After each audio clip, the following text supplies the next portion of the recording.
Enggak, Yes, apa bikin? bateri 15 plus 15 plus. Kenapa nak tukar bateri? panas, lepas tu bateri health dia dah Bateri dah turun dah, dah turun, sebisa. bateri dah sebisa. Baik lah, guys. Reo jarang masuk. Jarang masuk, barang-barang jarang masuk ah.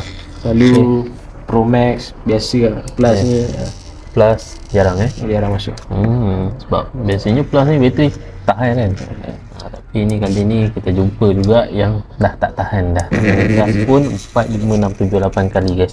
So apa solution dia guys? Solution dia yang mana dah tak tahan nak kena cas pun sampai 4, 5, 6, 7, 8 kali tu, Grab battery acquired capacity ni dekat beg kuning yang mana kapasiti lagi besar, bateri dapat tahan lagi lama. Untuk iPhone 12 ke atas boleh dah NS akan nak use. Betul. Tak ada keluar no pack and verify pack. Battery health ada untuk semua model. Untuk 15 plus ni cycle count akan reset jadi kosong balik guys. Betul. Okey. So jangan risau, ada 3 bulan warranty. Kalau ada apa-apa isu terus contact kita, terus walk in kedai pun boleh, kita ganti bateri yang baru guys. Okey. So tunggu apa lagi? Kita jual sebanyak 10,000 unit. Pergi Grab sekarang. Shipping ada diskaun, terus check out. Bye bye. Bye bye.